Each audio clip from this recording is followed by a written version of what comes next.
qabsoo Oromoo keessattis ta'e mee seenatti naannoo kana maaliin yaadattu? Biitti teenya eenyuuf gallakkiifna irra wareegamne kiskisiin nu kasakkasanne lafa santi. Seenaa garaa nama nyaattu Bilisoomnee akka barbaannetti eenyummaa keetiin yaadannoodhaaf naannoo kana yoo ayyaanni jiraatu ayyaana masqalaas haa ta'u ayyaanni biraatis yeroo gartee iidaatis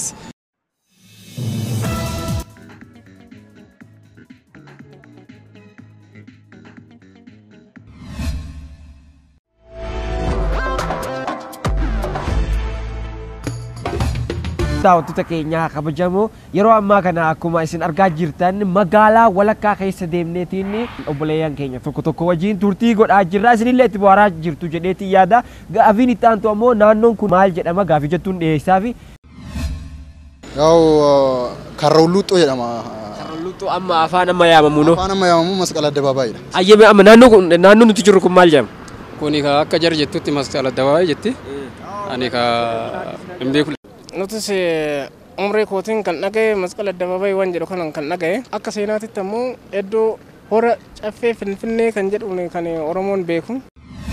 Itoophiyaa addabaabaay yoo jedhan uummata Itoophiyaa guutuu hammachaa jira. Ardaa horaa jedhama ammoo Oromoon akkasumattis malkaa buddeenattu jira. Finfinneen handhuuraa Oromiyaa Biya abbaa kiyya si utubaan biyya Finfinneen teenyumaa tan Oromooti haala gaannu wajji mirgan qabu itti biitti teenya eenyuuf gallakkiifna irra wareegamne seenaa galmeeffannaa jedha. Hedduus gaateeffadhaa daawwattoota TV Hamilton sanuu qophii hawwisha hordofaa jiran kana hedduu bohaarsitee jirta. Hedduus gaateeffadhaa anillee. Qabsoo Oromoo keessatti naannoo kana har'a guyyaa har'aa kana afaan keenyaan haasa'uudhaaf ittan gammada. Lammaffaa as keessatti warri dura turan kana dura waan ni turame hin beekna hundumti keenya Oromoo maratu beeka. As keessatti afaan keenya haasa'uu dhiisaa ta'u. Warra haasa'uyyuu yoggaa argan fakkeenyaa tasa yoggaa haasofnellee namoonni gaarreeffatanii nama laalanii har'a bilisoomnee akka barbaannetti eenyummaa keetiin eenyummaa kiyyaan Oromummaa kootiin afaan kootiin afaanin itti afaan hiikkadheen afaan itti guddadheen dhabeen ture har'a argadhee afaan kiyyaan haasa'uudhaaf gammachuu guddaatu natti dhaga'ama. naannoo dirree masqalaa yookaan naannoo hora Finfinnee jedhamutti argamna. Gaafiin lammaffaan immoo qabsoo Oromoo keessattis ta'e mee seenatti naannoo kana maaliin yaadattu? Waggaa sadeenadhaan gaafa hagayya 30 qabsoo hagayya 30 akka faranjiititti gaafa 6 qabsoo asirratti gaggeeffameef hiriira mormii guutuu Oromiyaatitti yaamamirratti magaalli kunis guyyaa jalqabaatiif keessatti hirmaattee turte. Qeerroon Oromoo kan magaala Finfinnee keessa jiru sirriitti asitti bahee ture. Asitti namoonni baay'ee reebamaa turani. Akkaataan itti jaarsi tokko maqaa isaallee amma yaadachuu baadhu gaaf tokko seenaa isaa yoo himatus baay'inaanis miidiyaa irrattis mul'ata. Caammaa kaskisiidhaan poolisoonni federaalaa yoo toora kanatti dhiitan waan sanoo laalte baay'ee sitti dhagahama.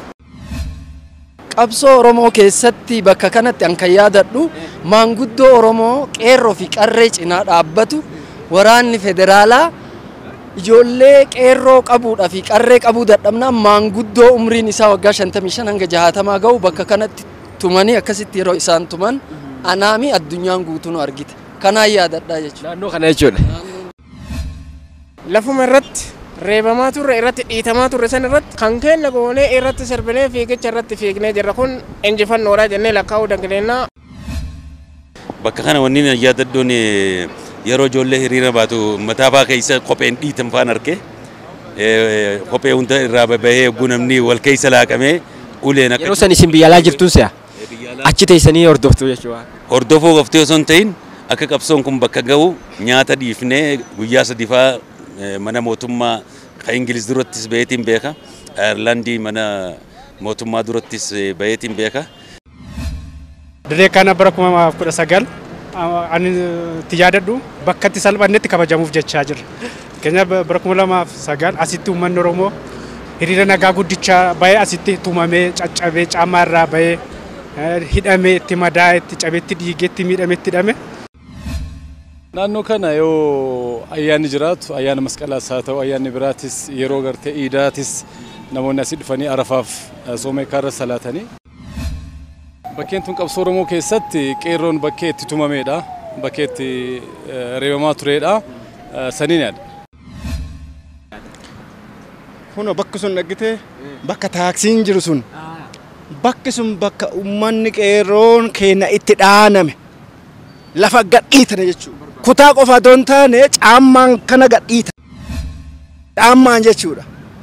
Kiskisiin nu kasakkasanne lafa santi.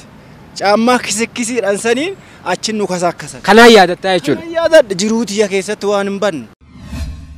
Egaa daawwattoota keenya kabajamoo akkuma isin hordofaa turtanii asirraa waan hubattan tokkotu jira. Naannoo kana maaliin yaadattu gaafii jettuu dhiyeessee ture. Naannoo Addabaabahii Masqalaati. Bakki kun bakka qabsoo Oromoo keessatti seenaa garaa nama nyaattu qabdu jechuudha. Yaadannoodhaaf hiriira mormii Oromoonni Finfinneetti bahanii hagayya 2016 sanbata xiqqaa jechuudha.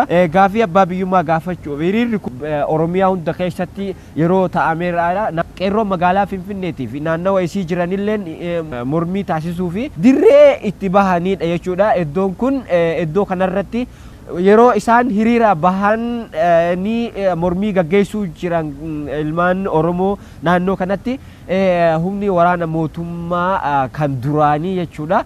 Gocha suukanneessaa iddoo itti raawwateedha. Yaadannoodhaaf mee viidiyoo gabaabduu tana daawwannee walitti deebina. 500 people since the protests began and that thousands of people have been arrested and detained. Many families have no